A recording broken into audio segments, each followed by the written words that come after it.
Welcome to Stuff You Missed in History Class, a production of iHeartRadio.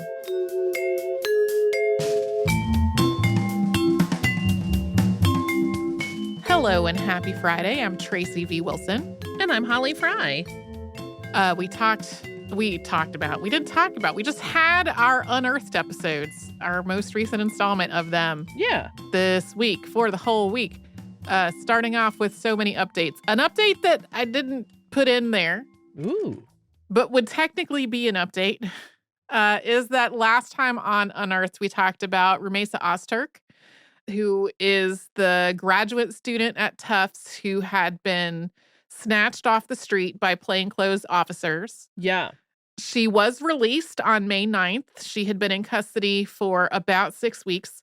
A judge found that she was neither a flight risk nor a threat, and also that the government had provided zero evidence for its baseless claim that she supported Hamas. Again, the only thing that was actually cited in her being taken into custody was an op-ed that she co-authored in the school newspaper that was criticizing the Tufts administration's response to a resolution that was passed by the Student Senate that was about Israel and Palestine. Right. There was never anything to suggest that she was a threat in any way.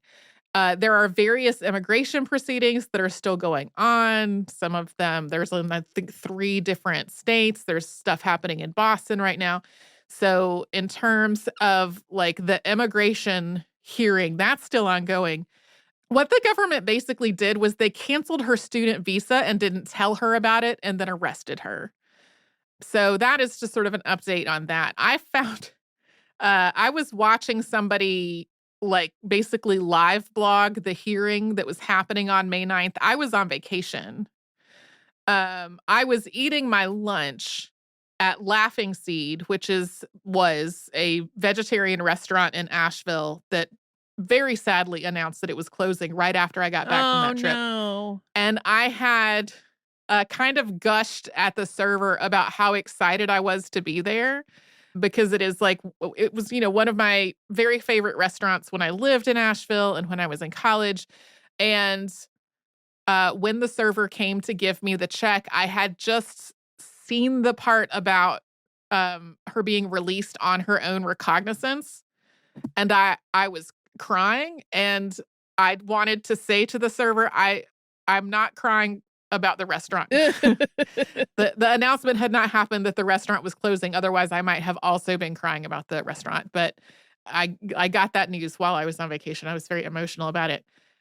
Something else that I think people might be wondering why we didn't talk about at the beginning of part 1, we were talking about things that are still happening that are affecting the show, is the Supreme Court's decision lifting a lower court's injunction, allowing the big cuts at the Department of Education. Yeah. The thing is, that is not directly related to our show, but I think a lot of people think that it is related to our show because they think the Department of Education has something to do with history curricula and other curricula around the country. Right. It does not. Dismantling the Department of Education is not going to, quote, return curricula to the states. Curricula it's already handled by the states. Yeah. If anything, one state, that being Texas, has an influence on all the other states because Texas buys so many textbooks that textbook publishers cater to them. Align their stuff with Texas curricula. Yeah. Which means Texas is who is setting a lot of the thing, not the federal government. Dismantling the Department of Education is also not going to repeal No Child Left Behind. No Child Left Behind was repealed in 2015. Too late, hot plate. None of this has anything to do with history curricula. It doesn't have to do with other curricula. What the Department of Education is actually responsible for is stuff like providing funding to school systems that don't have a lot of money. Mm-hmm.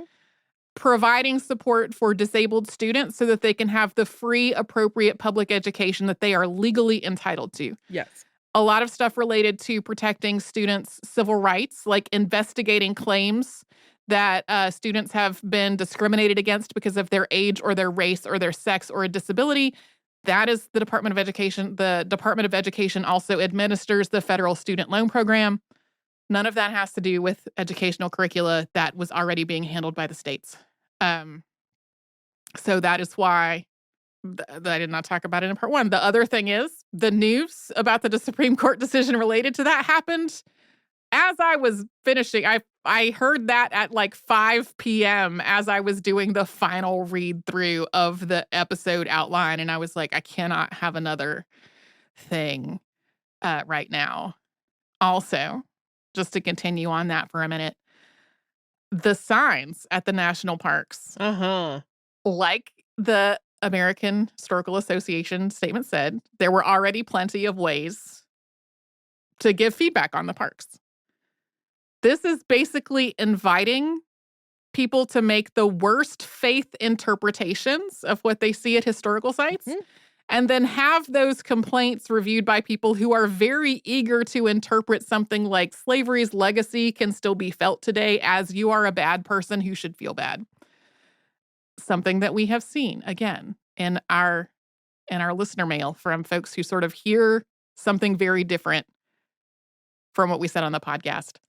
We very recently got an email from someone who said they were not going to listen to the show anymore because we said that the government was shutting down all libraries and universities, and that the government was telling everyone who wasn't a white male to leave the country. Like, we didn't say anything even vaguely like either of those. similar to that. No. Not even, no. Like, some of those words existed.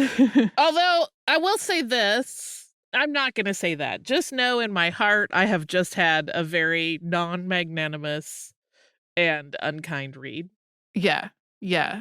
Like, it is just a very established pattern of behavior that there are people who go to museums and historical sites and see things that are accurately depicted about atrocities that happened at a site in the past, or slavery, or sexism, or whatever, and then take that in a weird, personally defensive direction. Yes. And turn it into something that is not what that said at all, and then file complaints about it and try to get people fired and dox people and etc. So I don't like the signs.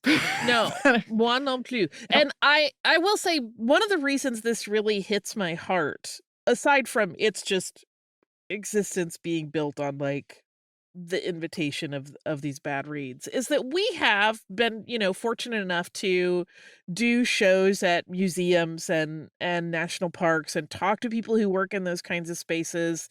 And they are all, I mean, I don't think we have run into anybody who was not working so hard to make sure people understand the nuanced nature of history and how you can't really appreciate any of the good parts if you're not also acknowledging the bad parts and how that push and play has worked historically.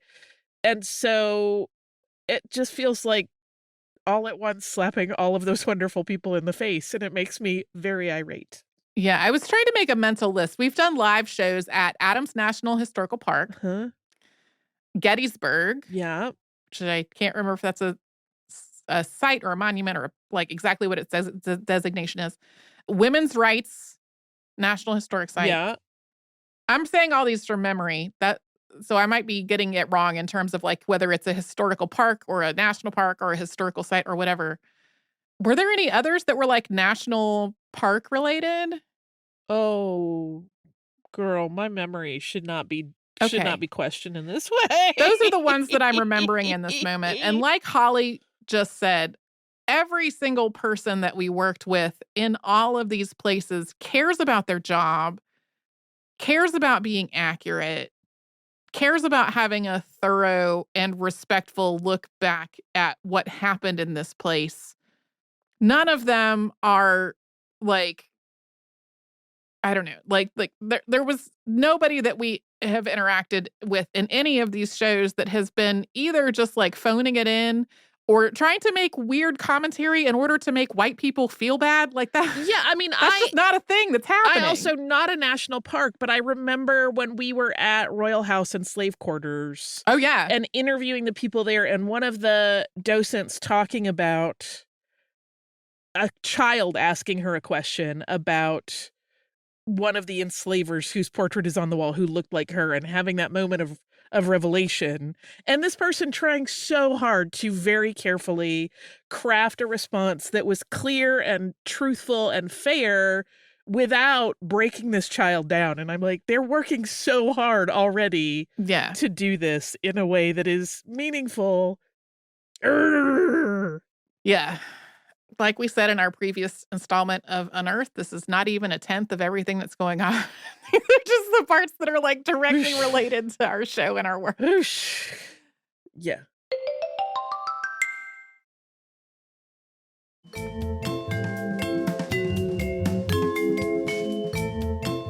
Unrelated to any of these things, I vote that we bring back inconsistent spelling. I mean, we kind of have. We just haven't accepted it yet, right? Yeah. Yeah. I am saying this as a person who, for my job, was a copy editor. For my job, was the person who, like, created the style manual and maintained it for the website that we worked for. And a person who, I would say, in my younger years, as a less mature person, corrected other random people as though it were my job. But none of that was useful. The spelling of pamphlet that we read off in the pamphlet about cheese was one of the most delightful things. And, a person who is able to read, which, to be fair, there are a lot of people who struggle with literacy, but, like, I think a person who is able to read is gonna know that PAMFLYT spells pamphlet, and it delighted me so much to see that spelling, and I would just like to have more of that in my life. Yeah.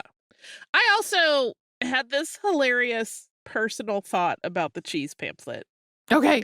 Because I know I've told you before, and I'm pretty confident we have talked about it on the show before, that when I was a kid, I used to write pamphlets and leave them around. No, I think you did tell me leave them around my house in an effort to educate my family. Yeah. I was a delightful child.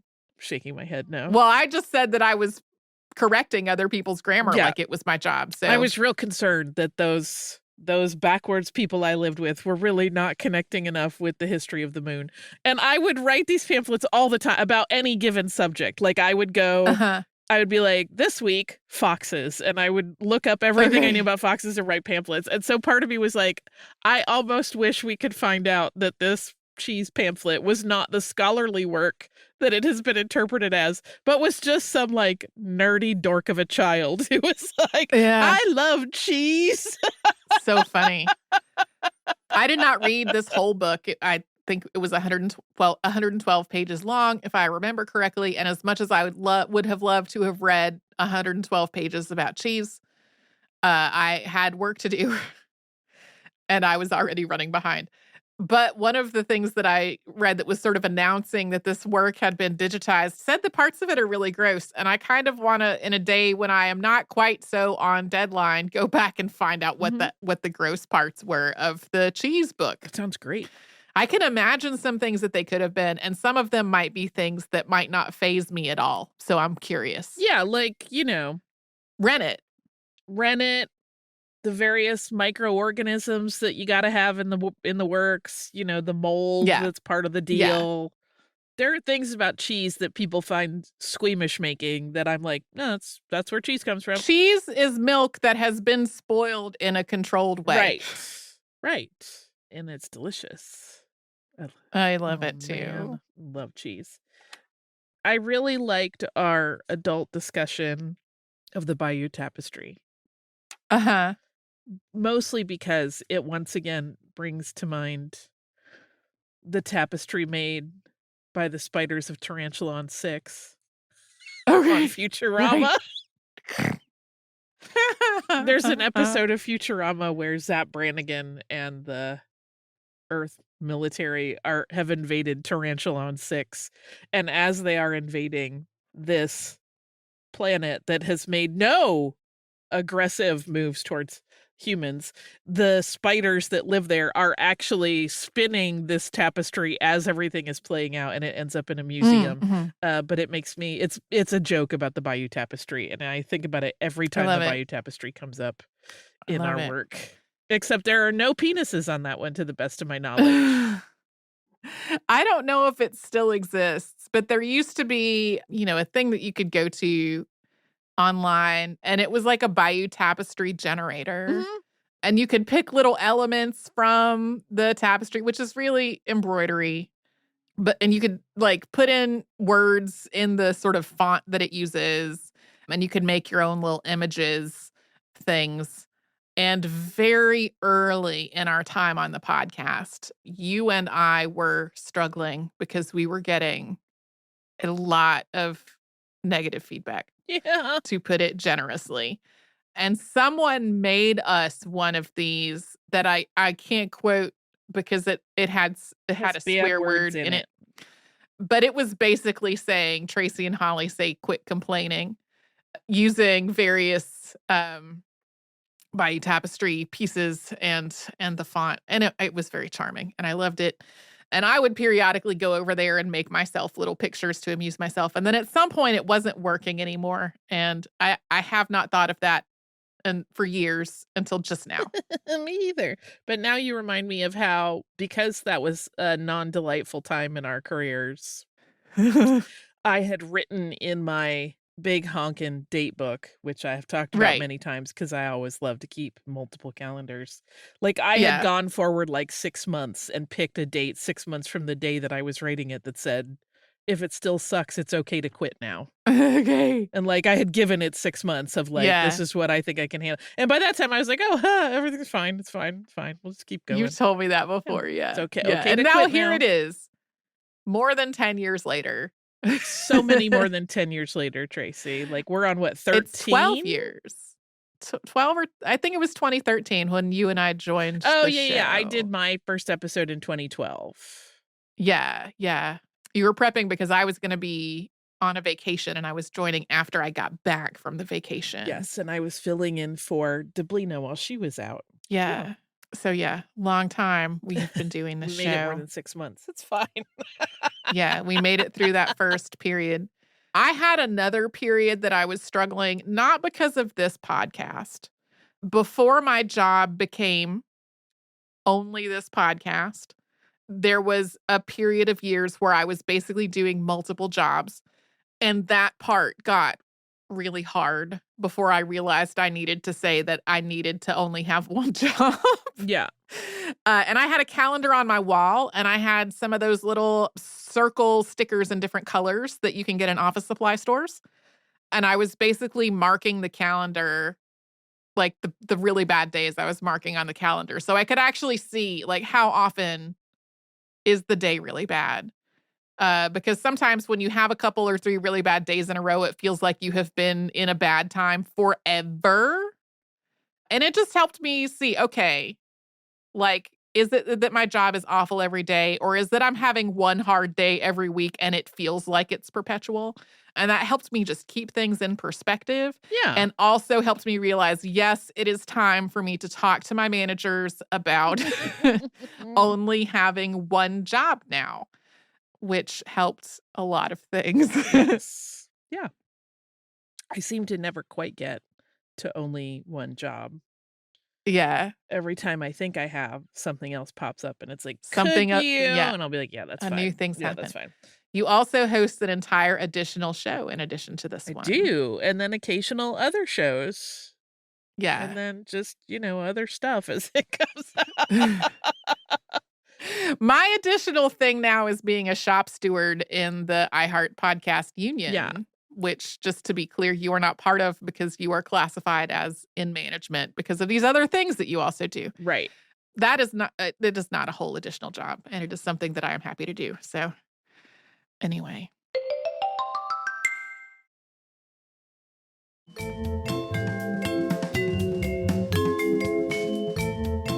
I don't don't know if I have anything else to say about Unearthed, except as I expressed to you, I had a hard time getting through this one. Not because of the unearthedness. Whenever I say that, I think people get a little worried that there might not be Unearthed anymore because it's a lot of people's very favorite episodes. This is the first thing that I worked on after taking a couple of weeks off to do some family-related stuff. And the combination of needing to get back into this type of work rather than the work I was doing at my parents' home, that was a process. And then also the times that we were living in continued to be what they are Yeah. while I was working on it. And it just meant that by the time that I was getting to the end of it, I was like, we have got to get this thing done because we are recording it in the morning. Yeah, you did the Holly Fry method. Although you did not email it to me at 2 a.m., which I often do to you. No, so only a handful of people might know what this is about. Last night was the night that an episode of Game Changer was coming out that folks had been strongly suggested to watch as close as possible after its airing. So I had a 7 p.m. Eastern time deadline, and I stopped working at like 6:30 and ate dumplings that my husband have made that are made by a local company. So my husband had cooked them, and then we watched Game Changer. Nice. So yeah. I'm going to say a controversial thing. Okay. I don't even know how to word this. I feel like in some ways, I'm not really saying what I'm about to say. Okay. Because it sounds like I'm like some sort of labor monster. But in some ways, I feel like vacations should be illegal. Not really. I want to take time off, but there needs to be like an on-ramp period when you come back because Oh, yeah. I can't switch. Like when people tell me like, oh, I'm back from vacation, I'm refreshed, I'm ready for work. I'm like, what is that like? I have never, like when I was in school, I kept trying to like make the case that we shouldn't have spring break. We should just end the school year a week earlier because that last month or whatever you come back from spring break felt torturous to me. Like I could not get my brain to play nice. It was so hard to focus. And I have that when I come back from vacation because I'm like, this is joy. This is how we all should be living all the time. Yeah. And then, which is, I mean, I'm very lucky to have the job I have. Please, don't anyone think that I'm saying otherwise. But I just like, I wish there were a magical way where we could not have a struggle bus to get back into work when we come back from vacation. Yeah. Well, I have for sure had vacations where I did come back like refreshed and re-energized. How does that work? Never in my life. Never in my life. Yeah. And a couple of times this is like, it's been that when the vacation happened, like I really needed a break. And I also needed some time to sort of think about, okay, what is valuable to me? What is valuable to me at work? How do I make sure that my time at work feels like something that is valuable to me, which I understand is something that a lot of people like don't necessarily have at their jobs. And so there have been times that I have taken a vacation, and when I left for vacation, I was feeling tired and stuck. And when I came back, I was like, okay, I have renewed my love and enjoyment of what I do. This recent time off was not that at all because I went from doing the work that we do at this job to doing caregiving work and domestic work at my parents' house. So it was like I went from one kind of work to a different kind of work, and then I came back to the type of work that I more often do and like kind of floundered. I was like, wait, how does my life? And I also got a brand new computer that I arrived like immediately before I took 2 weeks off, and that threw a whole other wrench into the works. Yeah, I never come back feeling like refreshed and renewed. I come back and I'm like, You lost your rhythm. I have is what happens. I have to figure this out all over again. Yeah, I do. I think Yeah. that's it. And there's no solve for it. I'm fine. Like I've obviously pieced together, enough other brainwaves that my missing ones are okay. That's another very subtle Futurama reference, by the way. But yeah, it's always a struggle for me. Yeah. I can't. And to the point where it has gotten easier for me to continue to work on vacation than to completely separate the two, which I know is not great either. but like it's like you got to keep your hand in, Mhm. or I will literally sit down when I get back and go, how do books work? Like I don't even know how to do anything anymore. It's very weird. Anyway, I don't really think Yeah. vacation should be illegal. I think vacation should be No. more all the time. I think we should live Jetson style, where everyone works 3 hours a day, 2 days a week. Uh-huh. I think that'd be great. Yeah. It's not Yeah. realistic right now, but I wish we lived in a society that valued rest more than it does. yeah. That's how I feel. Yeah. Anyway, if you'd like to send us a note about this or any other podcast for history podcast at iHeartRadio.com. We'll be back tomorrow with a Saturday Classic. We will have something brand new on Monday.